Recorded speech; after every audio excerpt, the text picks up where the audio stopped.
Hyperglycemia is the medical term for high blood glucose, a condition where your blood sugar levels are elevated. Glucose, primarily from carbohydrates, serves as your body's main source of fuel. Insulin, produced by the pancreas, acts like a key, unlocking cells to allow glucose to enter for energy. Hyperglycemia occurs when there's insufficient insulin or when your body cannot effectively utilize insulin, a condition known as insulin resistance. The causes of hyperglycemia vary depending on your diabetes type and individual life circumstances. For type 1 diabetes, it's often due to an inadequate insulin dose or a missed dose. In type 2 diabetes, insulin is present but less effective because of insulin resistance. A mismatch between food intake and activity, such as more carbohydrates than planned or less exercise, can also lead to high blood sugar. Illness or physical stress, like a cold, flu, surgery, or injury, can cause stress hormones to elevate sugar levels. Emotional stress and certain medications, including steroids, are also known to increase blood sugar. The dawn phenomenon is a natural hormone surge occurring around 4 to 5 a.m. that can raise morning glucose levels. Recognizing the symptoms of hyperglycemia is crucial for early intervention. Early signs include a high reading on your meter or continuous glucose monitor and glucose detected in your urine. You might also experience frequent urination, increased thirst, and blurred vision. If high sugar levels persist, you may notice fatigue, unintentional weight loss, and frequent infections like skin or yeast infections. Slow healing cuts and sores are also common indicators of prolonged hyperglycemia. Many individuals don't feel symptoms until their glucose reaches around 250 milligrams per deciliter or higher, though those not yet diagnosed might feel symptoms at lower levels. The key is consistent monitoring and prompt action. Diabetic ketoacidosis, or DKA, is a life-threatening complication requiring immediate medical attention. If high sugar is accompanied by nausea or vomiting, dehydration, or abdominal pain, seek emergency care. Other DKA red flags include fruity-smelling breath, deep, labored breathing known as Kussmaul breathing, and a rapid heartbeat. Confusion or loss of consciousness are critical signs that warrant an immediate trip to the ER. Clinicians diagnose high blood sugar and diabetes using fasting glucose tests, glucose tolerance tests, and A1C.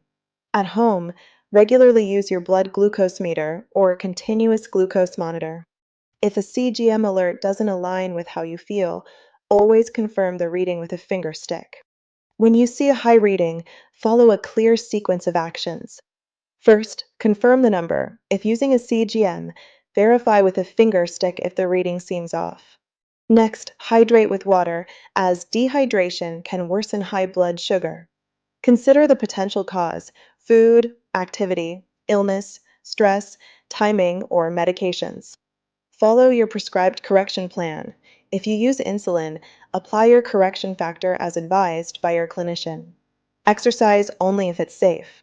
If your glucose is above 240 milligrams per deciliter, check for urine ketones first.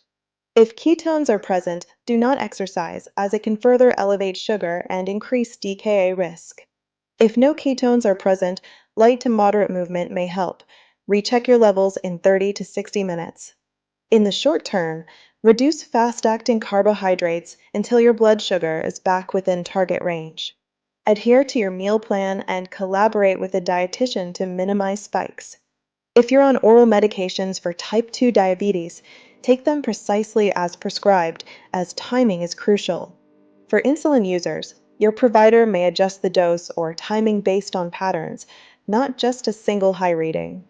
Crucially, do not alter your doses without a specific plan from your clinician. During illness or significant stress, hormones can cause glucose levels to rise. Check your blood sugar more frequently using your meter or CGM. Stay hydrated and do not stop basal insulin unless specifically instructed by your clinician. Keep a sick day kit ready, including meters/CGM supplies, ketone strips, sugar-free fluids, easy-to-digest carbs, and your written action plan. Prevention is your most powerful tool against future highs. Take your medications as prescribed, setting reminders to ensure consistency. Match your carbohydrate intake to your medications or insulin, and consider learning carb counting if appropriate. Move daily. Even 10 to 20 minutes of activity can significantly improve insulin sensitivity. Prioritize sleep and stress management, as cortisol, a stress hormone, can raise sugar levels. Regularly review your blood sugar patterns with your clinician. Many aim for an A1C below 7% if that goal is safe for them. Untreated chronic hyperglycemia damages blood vessels and nerves, leading to severe long-term complications.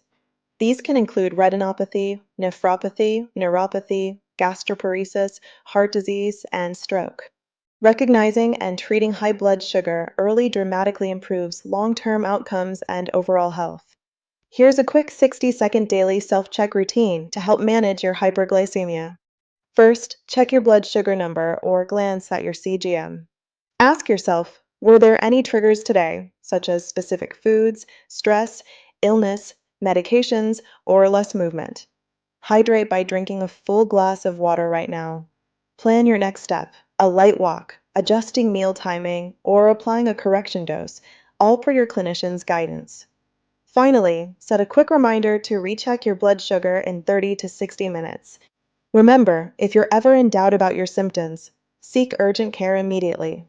Vomiting, extreme thirst, fruity breath, deep labored breathing, abdominal pain, confusion, or fainting, especially with high sugar, means go to the ER now. DKA is a life-threatening condition that requires immediate treatment. If you found this video helpful, please like, subscribe, and turn on notifications for more valuable health information.